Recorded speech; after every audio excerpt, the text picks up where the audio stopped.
구 아닙니다. 제 목소리를 보세요. 네. 제가 사실 박사님은 남자다움이 뭐라고 생각하세요? 남자다움. 남자다움은 침묵을 지키는 겁니다. 근데 박사님 무슨 방송하시는 짓을 다 알고 있어요, 제가 지금.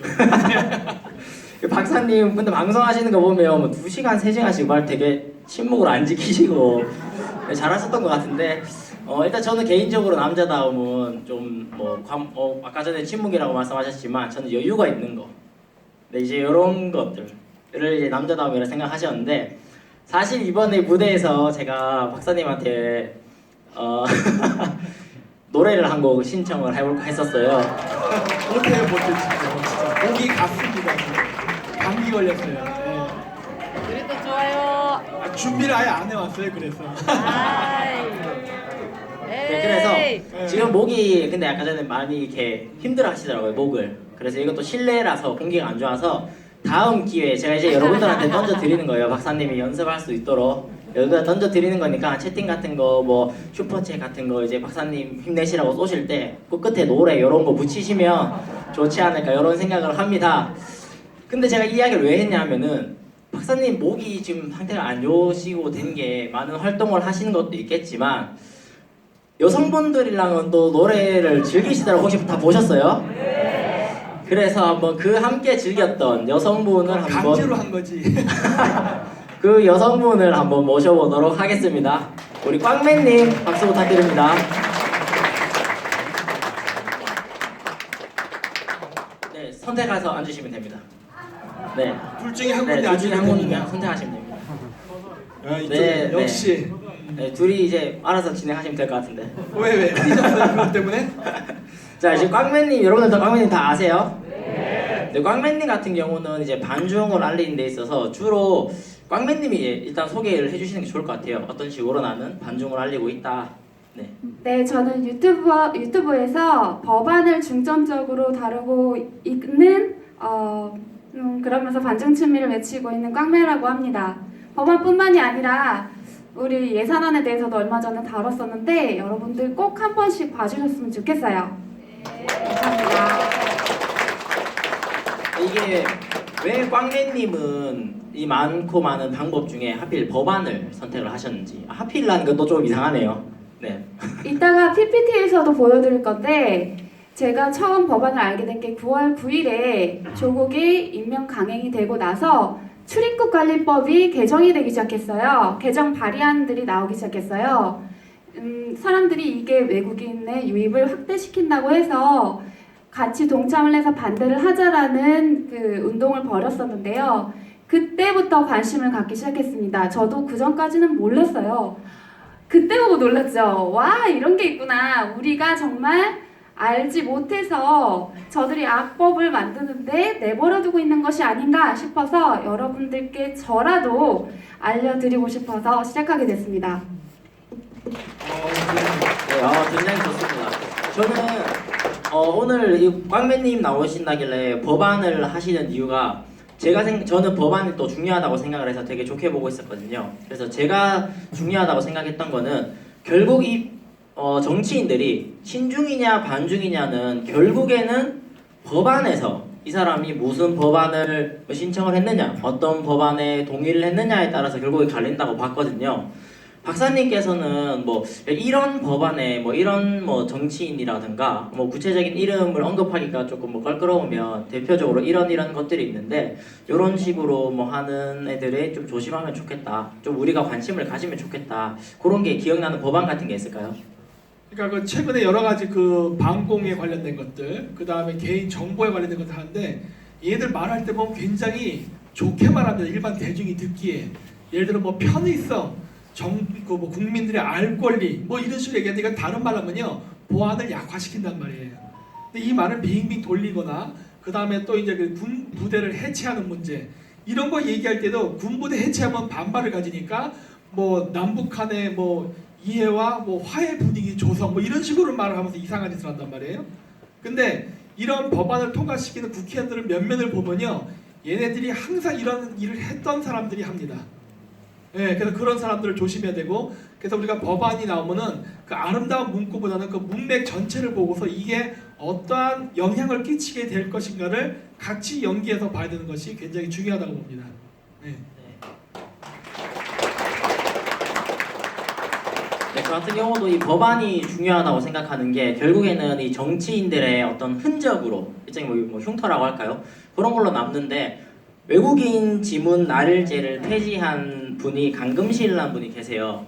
근데 그분이랑 함께 정치를 시작했던 사람이 지금 이제 우파의 어떤 잔다르크라도 불리는 그 이현주 의원이 함께 이분과 정치를 시작을 했다 하더라고요.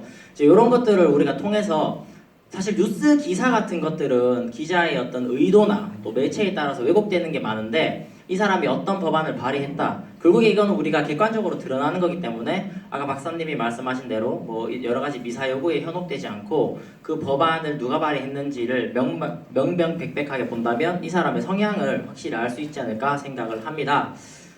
네, 그리고 이거 PPT 한번 이제 봐야죠. 네. 네, 내려왔는데 왕민님 뭐 준비하신 자료 있으세요? 네, 있습니다. 지금 안 보이고 있는데 네, 한번 PPT 네. 준비해 주시겠어요? 네. 좀 밑에 잘린 거 아닌가요?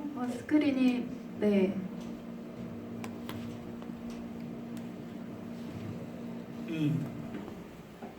네, 이 기사는 2019년 9월 9일에 조국이 임명 강행이 됐다는 기사입니다. 다음으로 넘어가 주세요.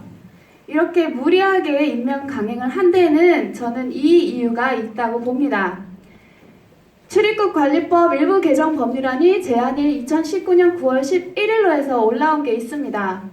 조국이 임명 강행이 되고 나서 법무부 장관으로 이틀 만에 제안이 된 거죠. 물론 추진은 그 전부터 3월 달부터 됐다 이런 말도 있지만 일부러 이 시기를 맞춰서 임명을 했다라고 저는 보는 겁니다. 내용인즉슨 2015년 10월부터 농어촌의 인력난을 해소하기 위해서 외국인 계절 근로자 제도를 실시하고 있으나 그게 미흡하다는 거예요. 그러니까 외국인의 농업 연수 활동 제도를 신설을 해서 외국인이 우리나라에 와서 노동을 하게 시키자라는 거죠. 한마디로 우리나라의 외국인의 유입을 확장시키는 겁니다. 그런데 뭐 어떤 문제점이 있냐면 우리나라에 들어와 있는 외국인의 절대 다수인 절반 이상이 중국인이에요. 심지어 국적을 우리나라로 바꾼 중국인까지 합치면 절반이 훨씬 넘는 수치가 됩니다. 다음으로 넘어가 주세요. 어머, 벌써 여기까지 올라오셨어. 다시 되돌아가 주세요. 네, 다음으로 넘어가 주세요. 네, 아니요, 더 전으로. 네, 그 내용의 그 자세한 내용인데요.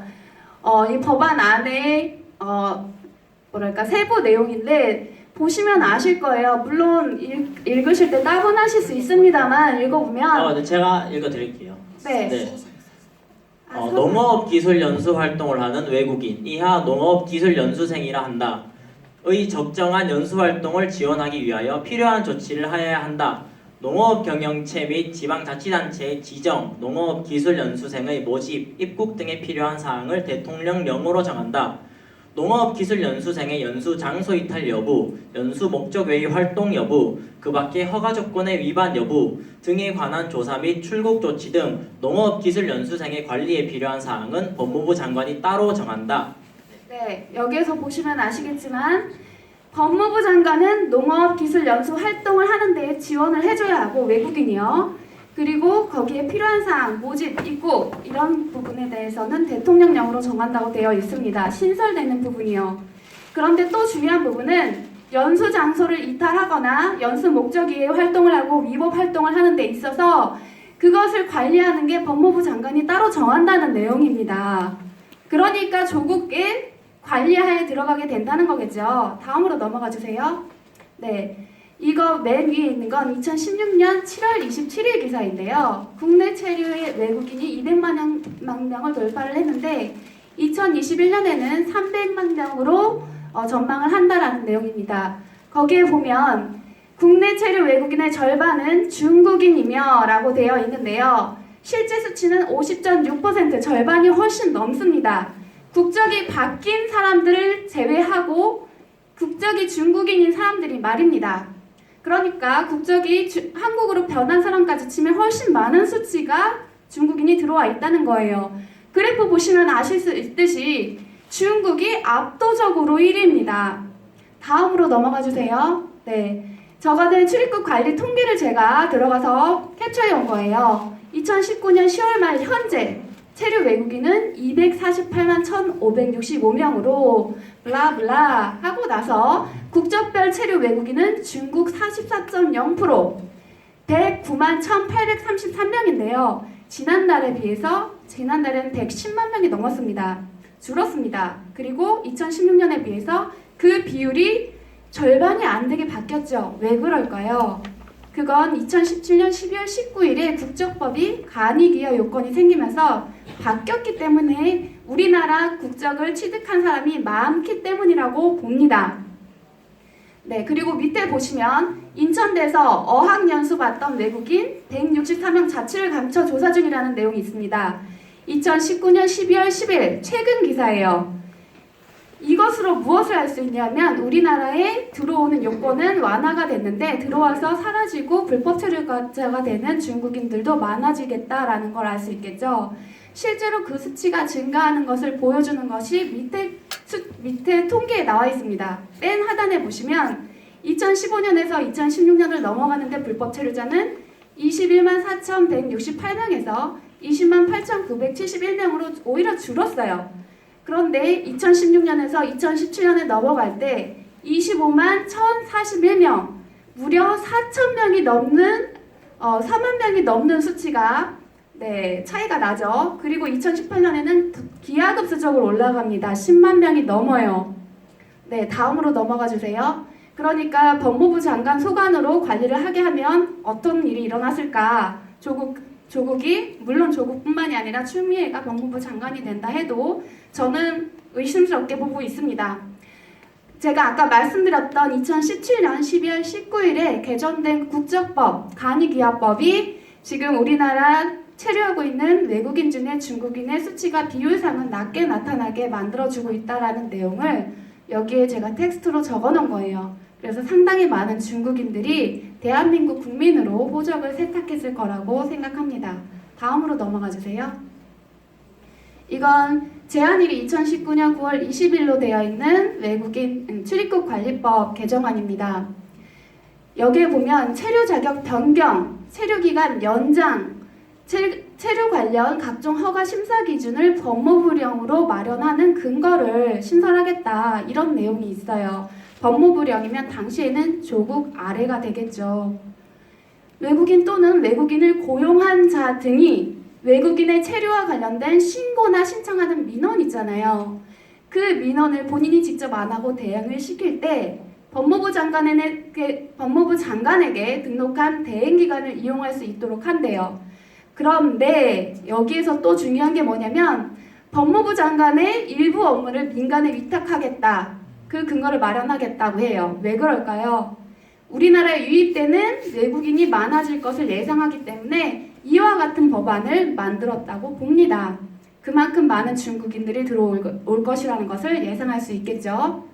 그리고 외국인 등록사항 변경 신고 기간 연장이라는 게 뭐냐면 내가 어떤 거주지의 이탈이라던가 이런 위법이라던가 이런 불법 체류자가 됐다던가 이런 사항들을 신고를 해야 되잖아요. 그 신고 기간을 14일에서 15일 또는 20일로 연장을 시켜준다는 겁니다. 훨씬 더 편의를 봐주고 있는 거죠. 그 외국인들에 대해서. 다음으로 넘어가 주세요. 너무 빠른가요? 아, 괜찮습니까? 네. 방금 전까지는 출입국 관리법에 대해서 다뤄드렸고요.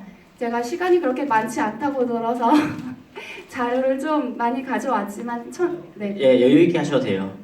네? 여유 있게 하셔도 돼요. 아, 여유 있게. 다른 사람 잘라버리면 네, 다른 사람 잘라버리면 되니까. 네. 아, 그래요? 꽝맨님은 저를 선택하지 않으셨지만 저는 꽝맨님을 배려하도록 하겠습니다. 아, 감사합니다. 네, 이거는 2019년 11월 21일 얼마 전에 나온 법안입니다. 신에너지 및 재생에너지 개발, 이용, 보급, 일부 개정 법률안이라는 법안이에요. 신재생에너지라고 하면 여러분 뭐가 떠오르세요? 그렇죠. 맞습니다. 바로 그거예요. 빙고. 태양광 하면 또 뭐가 떠오르죠? 맞습니다. 여러분 다 알고 계시네요. 네. 신재생 에너지의 의무 공급량의 상한이 10%가 있는데 그 상한을 없애겠다는 겁니다. 왜냐? 2030년까지 목표하는 바가 28% 수준인데 그 의무 사용량을 그 상한을 해놨기 때문에 그게 도달하기가 힘들겠다. 그러니까 이 상한을 없애버리겠다 이런 뜻입니다. 다음으로 넘어가 주세요. 여기 보면 총 전력 생산량의 10% 이내의 범위에서 연도별로라고 되어 있는 부분을 그냥 10%를 삭제하고 연도별로로 바꾸겠다는 겁니다. 다음으로 넘어가 주세요. 네, 여러분들이 다 인지하고 계시다시피 태양광은 여러 가지 문제점을 안고 있어요. 이 뉴스 투데이 기사 재생에너지 경쟁시킨다는데 보조금 17%나 늘린다는 한 이게 최근 기사입니다. 12월 4일 기사예요. 중국에서는 이제 여러분들 아시다시피 힘들고 하니까 보조금을 태양광 중에서 30%나 줄이겠다고 나오는데 우리나라는 17%나 올리겠다고 하고 있습니다. 근데 그게 어디로 흘러갈까요? 그렇죠. 네. 정부 태양광 투자 확대 중국 기업 대만 불려. 이건 2018년 10월 30일 기사예요. 현업에 종사하고 계신 태양광 설비업체 대표 A씨가 정부가 재생에너지를 늘리고 이를 통해 일자리로 만들다고 하지만 실익은 중국이 챙기고 중국인 일자리만 늘려주고 있다. 이런 말을 하고 있어요. 일부 업체는 납품 단가를 낮추기 위해서 중국제를 들여와가지고 한국으로 국산으로 둔갑시켜서 판매를 하고 있다라는 내용도 있고 이게 중국 좋으라고 탈원전하고 태양광을 늘리는 건지 모르겠다라고까지 말을 했어요. 그 현실이 어떤지 여러분 정말 잘 알 수 있는 대목입니다. 태양광 보조금 중국이 빨아들이고 우리 기업은 파산. 아까 전에 말씀드렸던 그 위의 기사와 맥락이 같습니다. 왜 이런 사업을 할까요? 정부가 탈원전을 한다며 재생에너지 투자를 대폭 늘리고 있지만 정작 국내 태양광 업체들은 저가 공세 때문에 살아남지 못하고 있다는 얘기입니다. 그런데 작년 한 해 정부가 태양광 등 재생에너지 사업에 지급한 보조금이 2조 6천억 원이래요. 세상에. 네, 그런데 이게 대부분이 중국으로 흘러들어갔을 수도 있다라고 보고 있는 겁니다. 그 보조금을 중국에는 주지 않고 중국 전기차 어때요? 전기차 최근에 뭐 우리나라도 보조금 지급해주겠다고 하지만 자기네 자국 기업에만 보조금을 지원해 줬었습니다.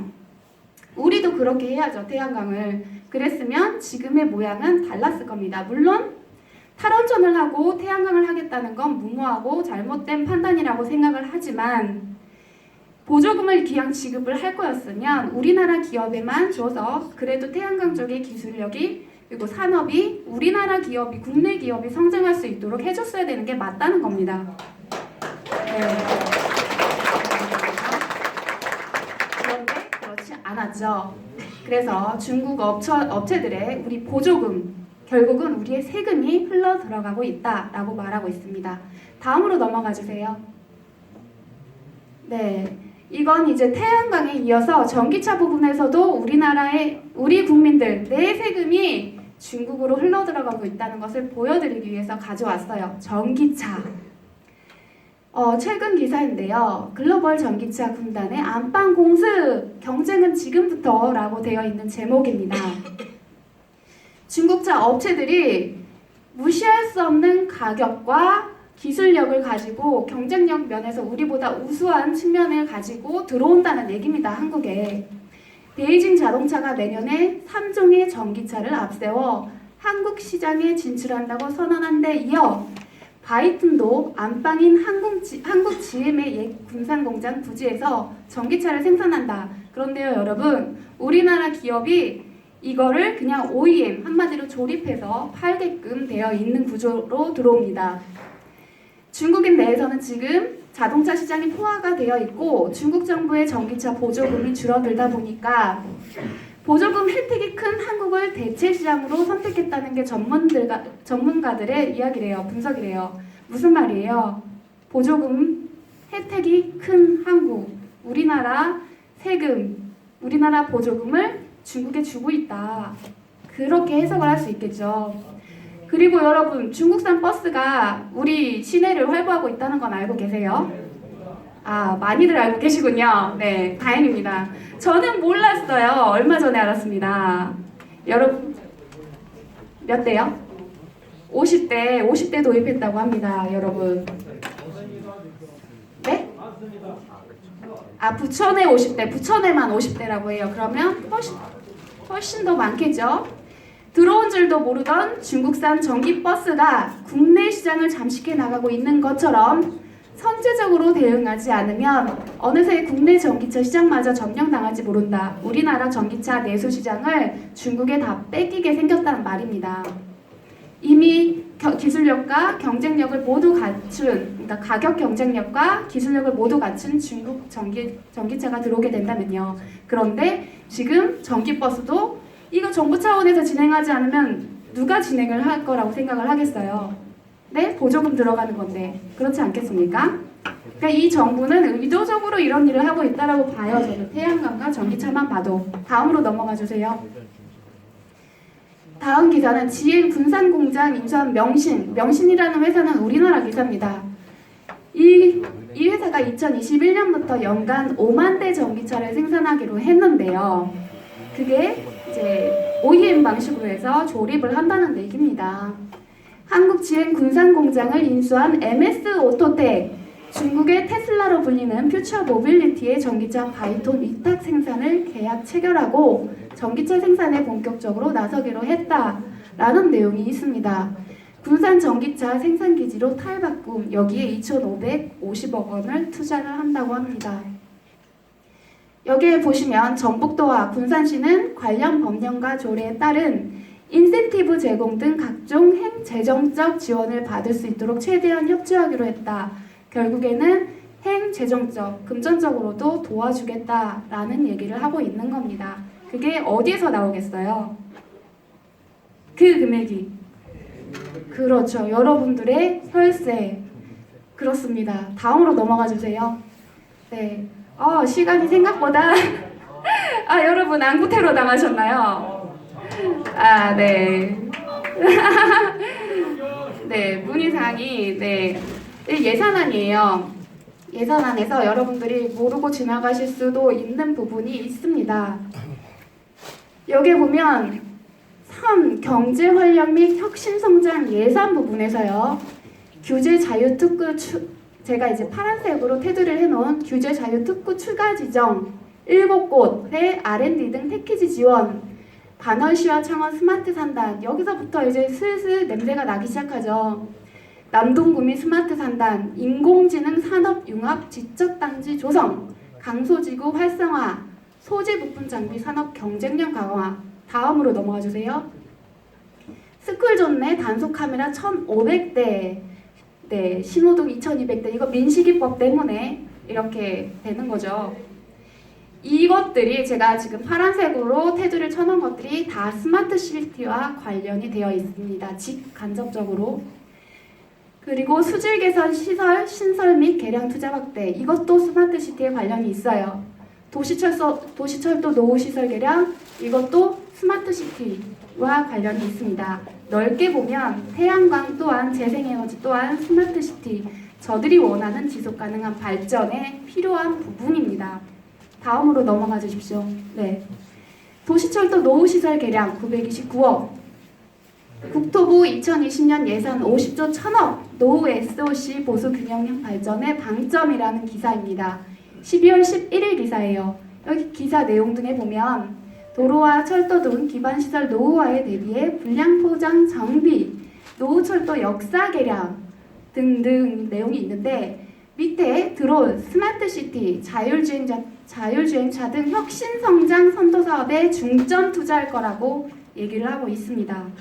다음으로 넘어가 주세요. 즉 저게 드러내놓고 있는데 우리는 모르고 있죠. 깜깜이로 당하고 있죠. 왜냐? 관심을 갖지 않으니까. 여러분 아시는지 모르겠지만 우리나라 통신사들 다 화웨이 쓰고 있습니다. 통신, 전력, 철도, 국가기반시설 깊숙이 침투한 화웨이라고 보이시죠?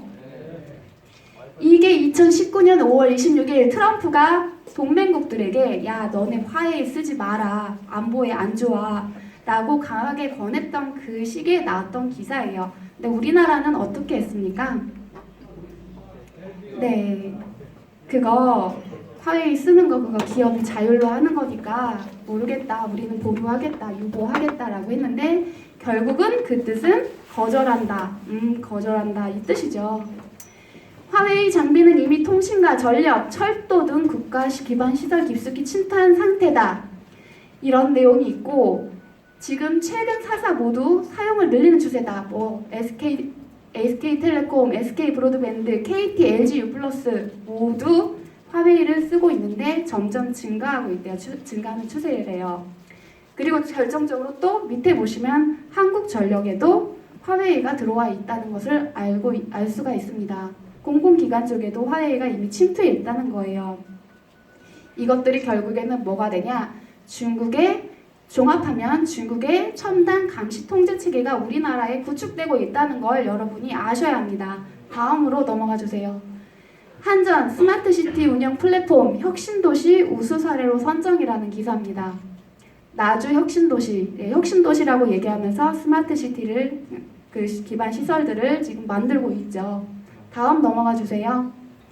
한국전력 대표 김종갑은 11일 전북 전주에서 개최된 제1회 혁신도시 성과보고대회에서 빛가람 에너지 통합관리 플랫폼 사업이 혁신도시 우수 사례로 인정돼 국토교통부 장관 표창을 수상했다고 해요. 뭐 블라블라 또 얘기만 있고 한전은 시흥 스마트시티에 대놓고 써있죠.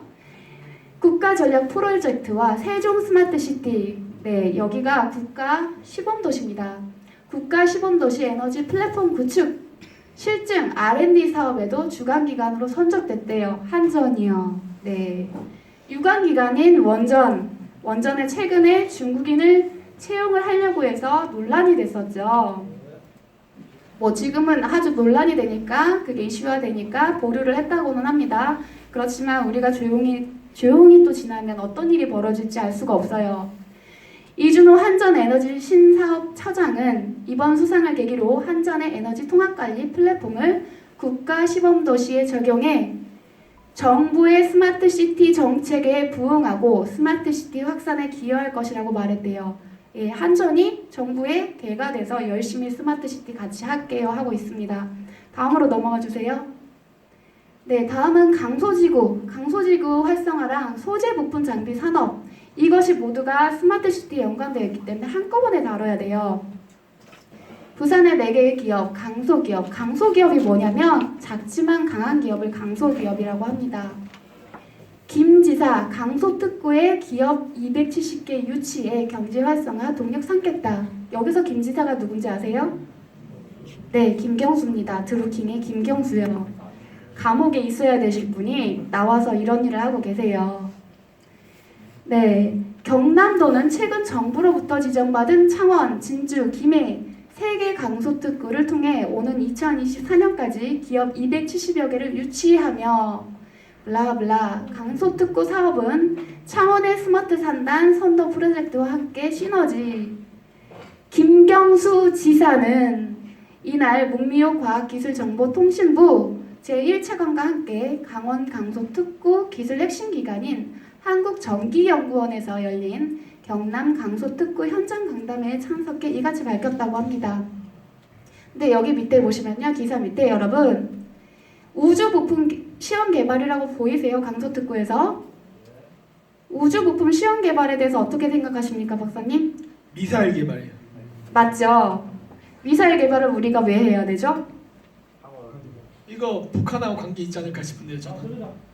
맞습니다. 미사일을 완전히 수출한 게 아니라 미사일을 쪼개서 부품으로 수출할 때 부품만 보니까 나중에 다 조립하면 미사일 되지요. 네, 그걸 우리 세금을 들여서 지금 하겠다고 있는 겁니다. 여기 소재 부품 이 개발에 2.1조 원이 투입돼요, 여러분.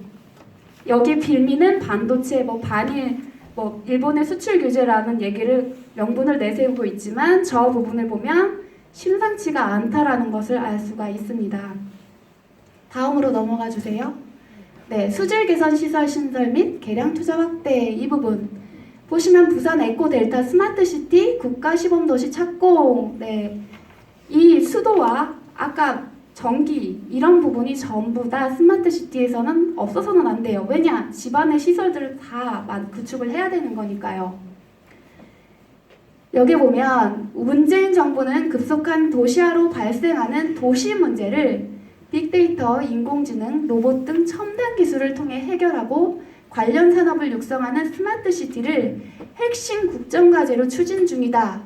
지난해 5월 세종과 부산을 국가 시범도시로 선정했으며, 네, 여러분, 세종과 부산이 국제 시범도시로 선정이 됐다는 거, 이거 여시제도 이야기한 겁니다. 여시제가 어딘지 아시죠? 뭐 하는 데인지. 네, 이사장 이현재가 바로 중국 사람이에요. 싱크탱크가 대가리가 표현하면 죄송합니다. 순화해서 머리가 수장이 중국 사람인데 어느 나라를 위해서 전략을 짜고 일을 하겠어요?